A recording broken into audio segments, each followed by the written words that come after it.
Hello and welcome back to another video by Seen Through Cars. Today we are test driving this Mercedes Vito.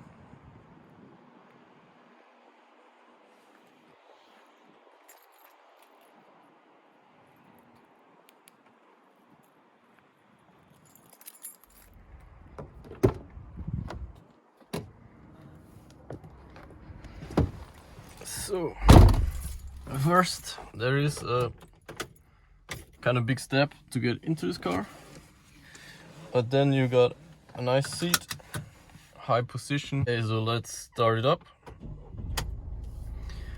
We got an automatic, that means I only push the brake and this pedal over here into drive and release the brake, and here we go.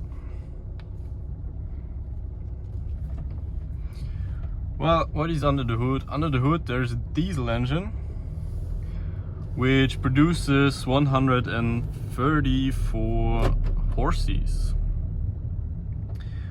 It has a capacity of about 2,150 cubic centimeters. That's for the engine. As I already mentioned, we got an automatic transmission, really nice. And well, the first thing I grab is the steering wheel in here, and it feels really cool, really nice. It's leathered, or it's leathered, and all here it is this snappy kind of leather. And I feel, you know where to touch it. Steering is really soft, like really soft. We also got some nice pedals. I don't know if you can see them over there, but I can shift manually through them, and they are made of plastic, but they feel really great, and I do not expect those in a Vito. What is more about this car? It is a 4x4 car, so we got 4-wheel drive. Today we drive our test drive the other way round. Don't be confused about that. Visibility wise, the mirrors are really big and nice, so I can see everything in here. As well, the mirror over there. I got the feeling that I know where the car ends.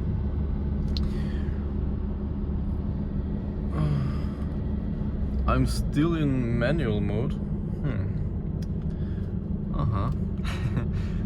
Alright.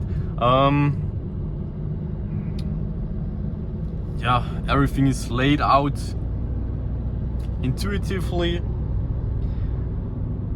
It's not the best equipment, of course. There could be leather seats and stuff, but yeah, you don't really need those kind of things.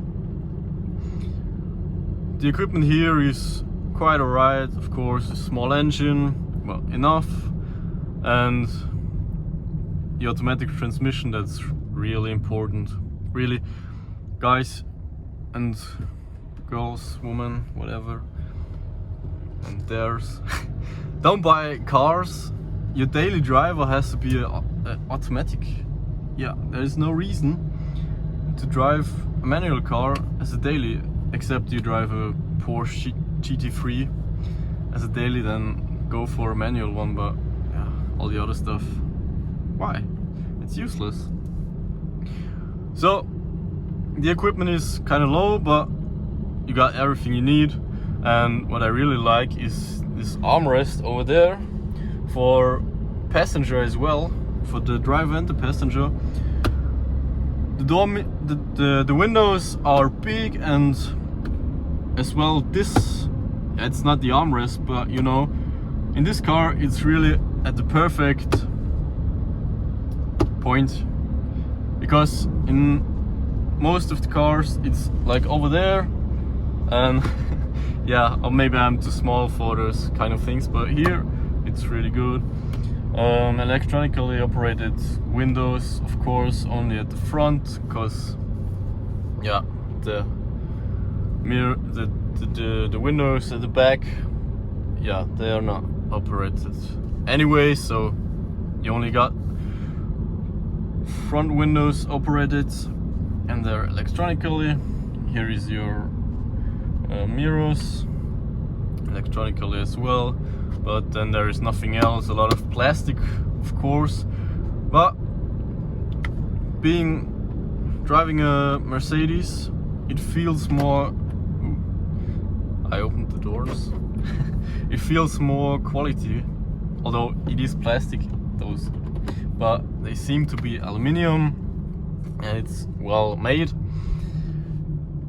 Infotainment, yeah, of course this car is already 7 years old. Can't believe it, it looks like new. But yeah, even in 2015 you could have put something more modern in here, but yeah, they could, but obviously the owner is happy with the radio anyway, so doesn't need Bluetooth and stuff. Or maybe there is Bluetooth, like, but yeah, I've tested this infotainment system in a different car and it didn't work properly, but yeah, whatever. We got we got even AUX input, and like a cable, and a USB. So it's not that bad. Could be worse. Heating and cooling over there, nicely laid out. 12 volt socket over there, and yeah, that's it. The Vito is it's something between a car for building companies, and they're loading in a lot of tools and dirt, so it is something to make a lot of people happy, and therefore it's not Lamborghini or stuff where it's everything leather. It's just practical, and that's all it has to do.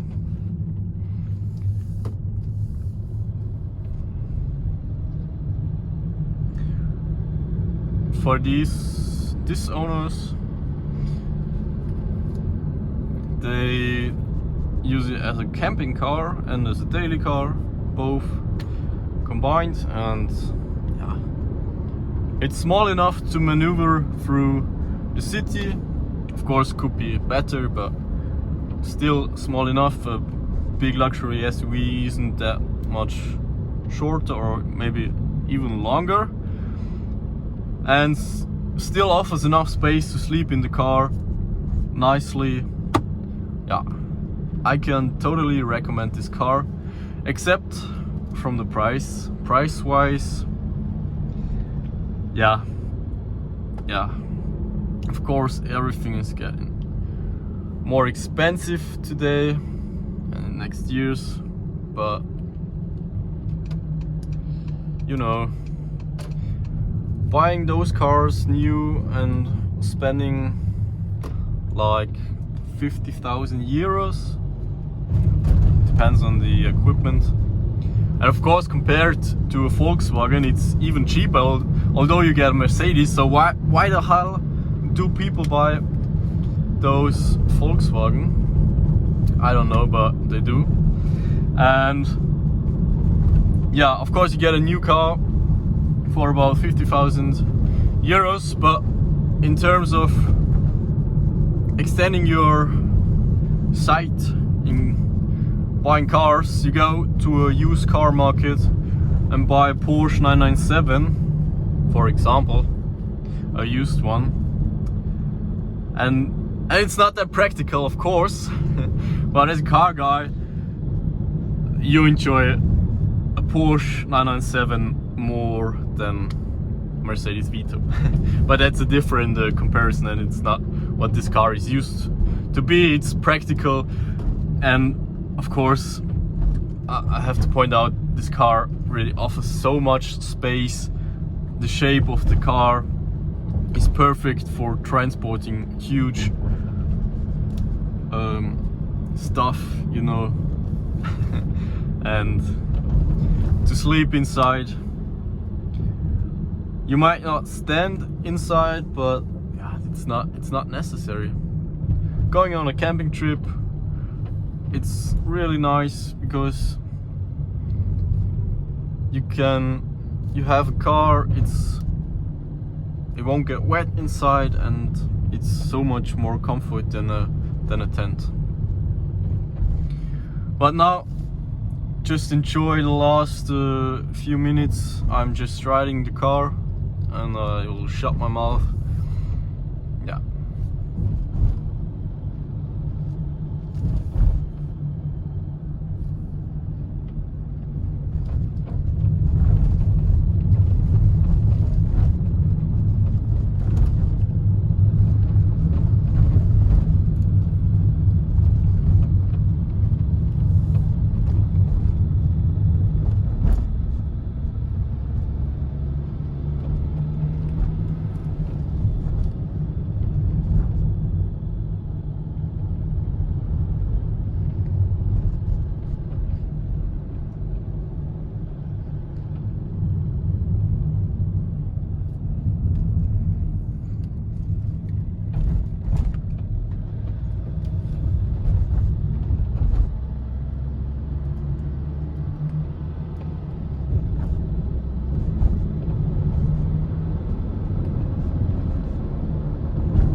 Okay, to sum up, it's really comfy to drive, got a nice seating position. This one is a bit in my sight.